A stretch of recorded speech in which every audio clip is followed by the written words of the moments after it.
Hey guys, what's up? Welcome back to another episode. Here's Spads YouTube. My name is Spads and today is a very short video about the item that I purchased 3 months ago that I really like. So, nagpasya ako na i-share ko to sa inyo. So, if you're looking for an indoor motorcycle cover, this is the best video for you. Meron akong murang motorcycle cover na i-share sa inyo. But before we proceed, make sure that you subscribe to the channel and then follow my social media accounts. Hit the like and then share so you can help me and my channel grow. Let's go.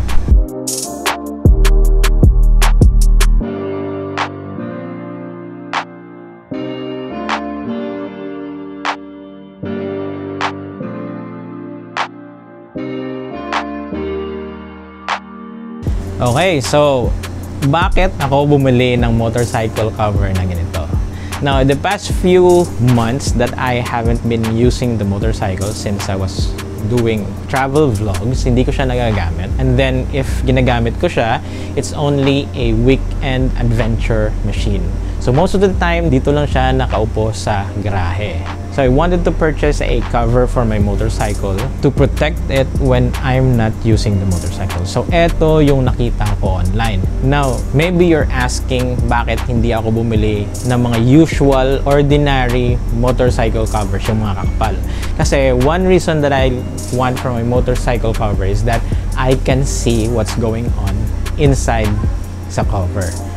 Gusto ko makita kung may natutulog ba na pusa or ninangat-ngat ba ng daga yung mga wirings ng motor ko when I'm not around. So eto yung binili ko and this is the one that I like. And the second thing that I want is that hindi siya bulky if I'm gonna go ahead and fold it when I'm not using. So, the ones that are normal, yung mga makapal na motorcycle cover, medyo malaki siya at mabigat. Parang nahihirapan ako mag-store ng mga makakapal na mga motorcycle cover, especially the ones that are big enough to cover the motorcycle. Okay, this one, medyo manipis siya and then magaan lang siya and it doesn't take a lot of space if I'm storing it somewhere in the house. So that's why naghahanap ako ng ganitong motorcycle cover. Now let me go ahead and give you the details, the price, and then the specification of the product. Okay, so one, yung price. Yung price niya is around 78 to 180 pesos lang, depending on the size that you're gonna choose. So yung size na pinili ko is extra large or XL size. Now, this motorcycle cover is intended for scooters only. Pero, as I found out, pwede pala siya for 300cc below na mga motor. As you can see, I have the Yamaha MT-15 and I have the top box on the back. And nakikita nyo, ayan po yung coverage niya. Ayan. Medyo may 10% na hindi na-cover sa motor.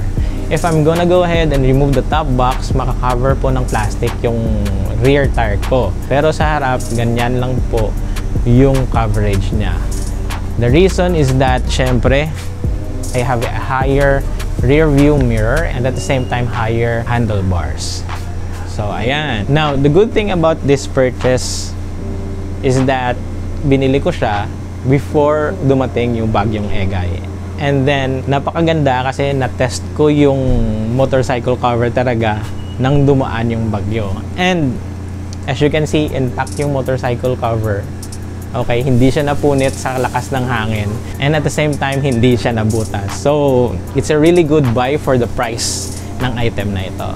Now, there are 4 things that I really like about the motorcycle cover. Syempre, number 1 is that it eliminates the dust from settling in sa motorcycle. So, nababawasan yung pagpunas ko araw-araw. And then, number 2, prevents yung mga ambon galing sa ulan na pumapasok sa garahe na mag-settle din sa motorcycle. So, hindi na nababasa yung motorcycle. Especially, eto, yung seat ng motorcycle ko. And then, number 3 is that siguro na-experience nyo na yung mga pusa natutulog sa itaas ng ng seat natin sa motorcycle. When I purchased the motorcycle cover, I noticed na hindi na sila natutulog sa loob ng motorcycle. Maybe because mainit na, okay? Or hindi nila gusto yung yung plastic. I don't know. Pero sa 3 months na ginagamit ko na siya, every morning that I checked on the motorcycle, hindi ko na nakikita yung mga pusa.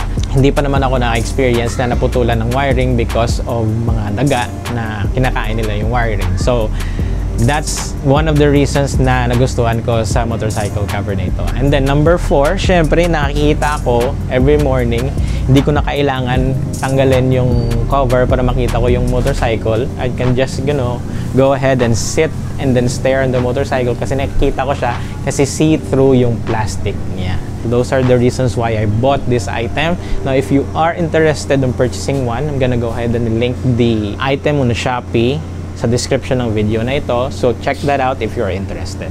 Okay? So, ayan lang po yung video natin for today. I hope that you like it. Yan ang itsura niya. So, maybe you're gonna go ahead and comment na eventually mapupunit siya, mabibrittle siya. Actually, iba po yung, yung build ng plastic niya. It's an elastic plastic na not the usual plastics na medyo makapal at saka medyo sturdy siya and then brittle siya over time. This one is actually an elastic plastic. And yung kagandahan niya po is that kung hampasin siya ng hangin, it actually follows the body of the bike. If nakikita nyo, ayan. So, hindi siya gaanong napupunit. Although, there are other areas ng plastic na nung pagbagyo, nakita ko talaga napunit. Especially dito na area kasi may matulis na bagay dito. So, nang kinover ko siya, siguro pumasok yung plastic na ganyan. Ayan. And napunit ata. Pero hindi ko na makita kung saan. So, ayan yung itsura niya. So, I've learned my lesson. Ganyan na po yung pagka-wrap ko sa kanya. So, ayan. I'm not saying that you have to buy this, that it's very durable or something. It's just a cheap item that you can purchase online that will help you on protecting your motorcycle from dust, mainly for dust, if you are storing your motorcycle for a very long time. Especially mga 3 days, 2 nights na outing na andito lang yung motor. So, ayan. Okay? So, hanggang dyan lang yung video natin. Very quick and very straight to the point. Make sure that you subscribe sa channel and then hit the bell so that you'll get notified every time I upload a new video. Okay? Ride safe, travel more. I will see you guys on the next episode. Bye!